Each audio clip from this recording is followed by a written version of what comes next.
الدنيا حسنة وفي الآخرة حسنة وقنا عذاب النار صدق الله العظيم. قال النبي صلى الله تعالى عليه وسلم المرأة الصالحة خير من الدنيا وما فيها او كما قال علیہ السلام. اسٹیج پر بیٹھے ہوئے حضرات علماء کرام، خصوصاً حضرت مولانا ابوالکلام قاسمی صاحب، مولانا زین الدین قاسمی صاحب اور مولانا ابوالعاص قاسمی صاحب، اتر دناج پور علماء بورڈ کے انچارج قاری علاء الدین صاحب اور مدرسہ جامعہ مدنی زینت القرآن کے ناظم تعلیمات قاری شمشاد اصلاحی صاحب اور دیگر حضرات، اس وقت لمبی چوڑی بات نہیں کرنی ہے، مجھے صرف 10-12 منٹ آپ سے گفتگو کرنی ہے. سب سے پہلی بات یہ ہے کہ مجھے آ کر یہاں روحانی مسرت و خوشی محسوس ہو رہی ہے، اور آپ تمام بچیوں کو دیکھ کر ایسا لگ رہا ہے کہ چمن میں پھول کھل رہا ہے، ایسا لگ رہا ہے کہ باغیچہ آپ کو جانے والا نہیں ہے، ایسا معلوم ہو رہا ہے کہ اب ہم آگے ہی جائیں گے، پیچھے مڑ کر نہیں دیکھیں گے. جناب ڈاکٹر صاحب جو اس پروگرام کو چلانے کے سلسلے میں ٹرسٹ کے سیکریٹری بھی ہیں، ان سے اور ان کی مہمان نوازی سے ہم بہت متاثر ہوئے، اور ہمیں بہت ہی زیادہ یہاں آ کر ایک نیا ولولہ اور امنگ پیدا ہوا. اس وقت ہمارے سامنے مدرسے کا تعارف رکھا گیا ہے، جامعہ کا تعارف رکھتے ہوئے مولانا زین الدین قاسمی صاحب نے کمپیوٹر کی بات کہی ہے. میری کوشش ہوگی کہ ان کے آرزو اور ان کی تمنا پوری ہو. اس سلسلے میں ان کو گائیڈ لائن دوں گا، اور اگر میری نگاہ میں کوئی ایسا متبر اور صاحب سبق نظر آئیں گے تو ضرور انشاءاللہ اس مدرسے کے لیے ان کو میں ترغیب دوں گا. میں اس وقت آل انڈیا تنظیم علماء حق نیو دہلی کا نیشنل آرگنائزر سیکریٹری کی حیثیت سے پورے ملک میں کام کے لیے اپنی تگ و دو کو جاری رکھا ہوں. مولانا اعجاز علی عرفی صاحب، مولانا کلیم اللہ صدیقی صاحب کے بقول وہ ایک اکیڈمی نہیں درجنوں اکیڈمی ہیں اپنی ذات پہ. انہوں نے بہت ساری کتابیں اور بہت سارے فلاحی کام کر کے پورے ملک کے لیے ایک مثال چھوڑی ہے. آل انڈیا علماء بورڈ ملک کا ایک مشہور اور بہت ہی معروف تنظیم ہے، جس کے ذمہ داران علامہ بنید نعیم حسنی اور بادشاہ خان وغیرہ سماجی، سیاسی اور فلاحی کام میں لگے ہوئے ہیں. میرا بھی اس آرگنائزیشن اور بورڈ سے گہرا تعلق ہے، اور اس کا بھی میں ایسٹ انڈیا، مغرب بنگال سمیت انچارج ہوں. میں تنظیمی کاموں میں اس لیے لگا رہتا ہوں کہ اس کے ذریعہ قوم و ملت کے اندر کچھ بیداری پیدا کی جائے. اٹھ کے اب مذہب جہاں کا اور ہی انداز ہے، مشرق و مغرب میں تیرے دور کا آغاز ہے. آج جو زمانہ ہے، اس زمانے کے اندر اس کے تقاضے کو اور حالات حاضرہ کے مطابق اپنے آپ کو ڈھالنے کی شدید ضرورت ہے. ہمارے دشمن بھی اس ملک میں بہت ہیں، غیر بھی اور اپنے بھی. غیروں نے ہم کو ختم کرنے کے لیے ساری اسکیمیں تیار رکھی ہیں، اور اپنوں نے دغا دے کر اور آپس میں ہم دست بگریبا ہو کر جس طرح ملک کے اندر منتشر ہے اس کی مثال دوسری قوموں میں نہیں ملتی ہے۔ آج مسلمان تعلیمی سطح پر انتہائی پسماندگی کا شکار ہے، چاہے وہ دینی تعلیم ہو چاہے وہ دنیاوی تعلیم ہو۔ دونوں تعلیم کے اندر انہیں آگے بڑھنے کی اور آگے بڑھ کر ملک کے بارڈور کو، ملت کی فلاح و بہبود کو زیادہ سے زیادہ مضبوط کرنے کی اور پکڑنے کی ضرورت ہے۔ تعلیم سب سے بڑا ہتھیار اور سب سے بڑی طاقت ہے۔ دولت اگر آپ کے پاس ہے تو وہ ڈھلتی چھاؤ ہے، اگر آپ کی عزت ہے تو آج ہے تو کل وہ مٹ سکتی ہے، اگر آپ کی خوب شہرت ہے تو کبھی بھی اس پر تھپا لگ سکتا ہے، اور تعلیم کے ذریعہ آپ اوپر ہی جائیں گے، اوپر ہی جائیں گے، اوپر ہی جائیں گے۔ یہی وجہ ہے کہ اسلام نے سب سے پہلے تعلیم کا حکم دیا، اور قرآن کریم جیسی عظیم الشان کتاب جو نازل ہوئی ہے اس کا پہلا جو جملہ مبارکہ ہے اور پہلی جو آیت ہے وہ اقرا باسم ربک، اور اے نبی کریم صلی اللہ علیہ وسلم اپنے رب کے نام سے پڑھنے میں اس بات کی نشاندہی کی گئی کہ ایسی تعلیم نہیں ہونی چاہیے جو رب سے آپ کے رخ کو موڑ دے، وہ تعلیم ہونی چاہیے جو رب سے آپ کے تعلق کو جوڑ دے۔ یہی وجہ ہے کہ قرآن کریم میں اس کا حکم دیا گیا، یعنی اگر غور سے دیکھا جائے تو پہلے ہی حکم کے اندر تعلیم کا درس بھی ہے اور توحید کا سبب بھی ہے۔ میں آپ کو اس سلسلے میں زیادہ تفصیلی گفتگو سے روشناس کرانا مناسب نہیں سمجھتا ہوں، کیونکہ وقت کی تنگی ہے اور مجھے اسی وقت 3 گھنٹے کے سفر پہ دور جانا ہے۔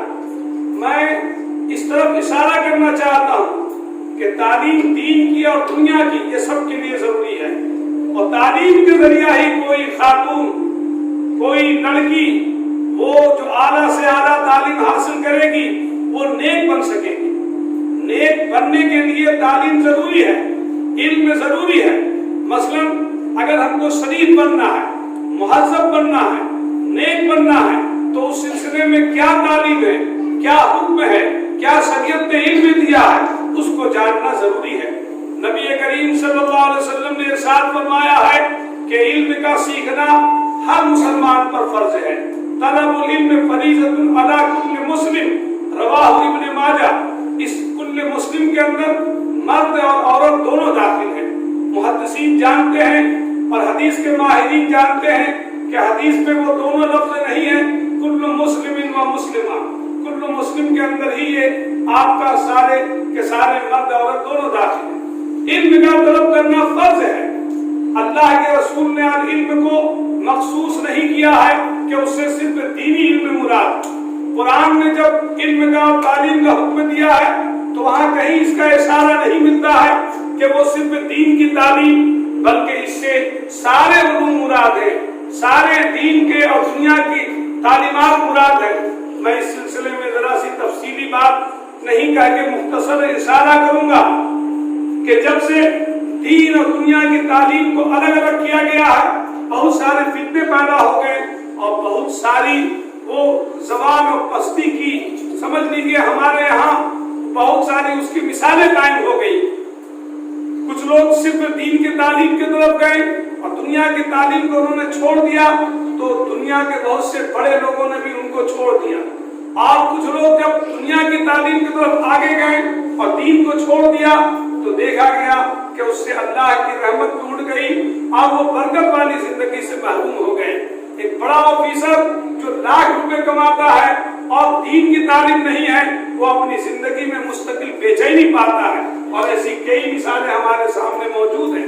لیکن جو لوگ دین کی تعلیم حاصل کرتے ہیں وہ بہرحال آسودہ حال رہتے ہیں، لیکن ان کو دین کے ساتھ جو زمانے کا تقاضا ہے اور جو دنیا کے حالات حاضرہ ہے اس کے اوپر بھی گہری نگاہ رکھ کر دنیاوی تعلیم پر بھی نگاہ رکھنی ہے۔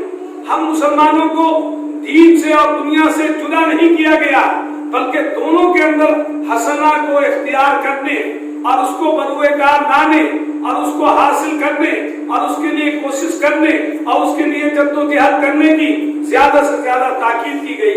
بلکہ مجھے اس وقت یہ دعا یاد آ گئی جس میں دونوں کے اندر دین اور دنیا میں بھلائی کے لیے ایک مسلمان کو ہر وقت آرزو اور تمنا اور امنگ اور اپنے رب سے فریاد کرنے کی تعلیم دی گئی ہے.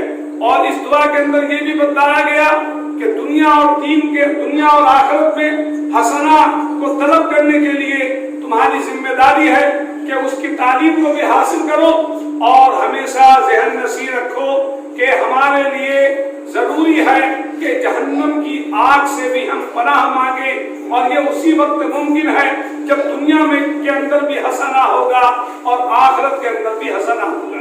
میں ذرا سی وضاحت کروں گا. دنیا کی تعلیم اگر نہیں ہوگی تو بہت ساری جگہوں پہ ٹھوکریں کھانی ہوگی اور دنیا کی تعلیم اگر دین کی نسبت سے ہے تو وہ دین بن جائے گا. مثلا ایک ڈاکٹر جو ڈاکٹری کی تعلیم حاصل کرتا ہے وہ اگر دنیا کی سطح پر تعلیم حاصل کر کے ڈاکٹر بنتا ہے اور ایک نیکوکار ایک دیندار ایک عالم ایک مفتی ایک امام کا علاج کرتا ہے تو جب وہ علاج کر کے اس کو صحت مند کرتا ہے تو جب وہ صحت مند ہو جاتا ہے تو اس کا پورا ثواب اس کے عمل کا اس کی عبادت کا اس کے ذکر و اذکار کا اس ڈاکٹر کے کھاتے میں جاتا ہے. لیکن وہ ڈاکٹر اگر اپنے علم کے ذریعہ صحیح دوا و تشخیص کرتا ہے اور خدمت کا جذبہ رکھتا ہے تبھی تو اس کو ثواب کا یہ دھارا اور ثواب کا یہ انمول خزانہ ملے گا. اور اگر وہ صرف اپنا مقصد بنا لے کہ ہم دنیا ہی حاصل کریں گے اور چاہے کوئی مرے مریض یا کسی طرح وہ جائے ہم کو اس سے مطلب نہیں تو پھر وہ ڈاکٹر خدا کی نگاہ میں قابل گرفت نہیں بلکہ وہ سخت گنہگار بھی ہے. اسلام یہ چاہتا ہے کہ دنیا کی تعلیم کو حاصل کرو دین کے لیے اور دین کی تعلیم کو حاصل کرو دنیا کے اندر سے ظلم کو اور دنیا کے اندر سے گناہ کو اور دنیا کے اندر سے لعنت کو اور دنیا کے اندر سے بد تہذیبی کو اور دنیا کے اندر سے عریانیت کو اور دنیا کے اندر سے بڑے بڑے گناہ کے پہاڑ کو اٹھانے کے لیے. اگر یہ سوچ ہماری ہو جائے اور ہم دین اور دنیا کی دونوں تعلیم حاصل کریں اور ہم اس طرح سے آگے بڑھیں جیسا کہ زمانے قدیم میں تھا. میرے ذہن میں بہت ساری تاریخی باتیں یاد آ رہی ہیں لیکن میں وہ ساری باتیں اس وقت بیان نہیں کر سکتا ہوں. اشارہ یہ کر رہا ہوں کہ دین کی تعلیم بھی ہمارے لیے ضروری ہے اور دنیا کی تعلیم بھی ہمارے لیے ضروری ہے. سائنس کا علم کوئی برا نہیں ہے. سائنس سیکھ کر بھی ہم دین کو آگے کر سکتے ہیں اور دین پہ قائم رہ سکتے ہیں. قرآن پاک کی ایک آیت ہے والبحر المسجور قسم ہے ابلتے ہوئے سمندر کی.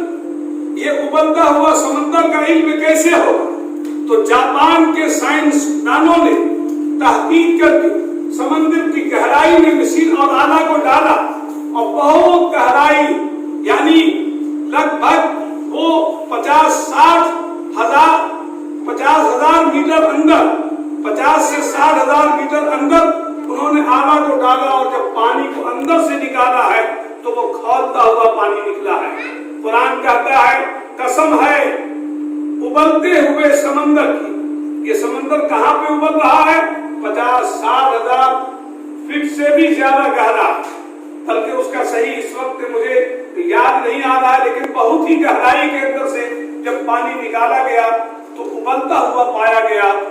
آپ کو معلوم ہونا چاہیے کہ سمندر کے نیچے آگ ہے اور اس کو ثابت کیا ہے سائنسدانوں نے اور قرآن میں بہت پہلے اس کی گواہی دی ہے. یہ پتہ اس وقت چلا جب سائنس کا علم اس کے اندر آیا. میری پیاری بچیوں تم بہت خوش نصیب ہو کہ جامعۃ الانصار کے اندر اللہ تعالیٰ نے تم کو پڑھنے کا موقع دیا. یہاں کے اساتذہ اور یہاں کے استانیہ کافی محنت کر کے تم کو دین اور دنیا کی تعلیم سے روشناس کرا رہے ہیں. لہذا اس میں اپنے وقت کو وقت سمجھو. محنت کرنا ہے جدوجہد کرنی ہے. تم اپنے ماں باپ کو چھوڑ کر اپنا پیارا سا گھر کو چھوڑ کر اچھا سا کھانا کو چھوڑ کر گھر کے آرام کو چھوڑ کر یہاں اس لیے ہو کہ تعلیم حاصل کرے. تمہارا وقت بہت قیمتی ہے. تمہیں تعلیم بھی یہاں ملے گی اور تہذیب بھی ملے گی.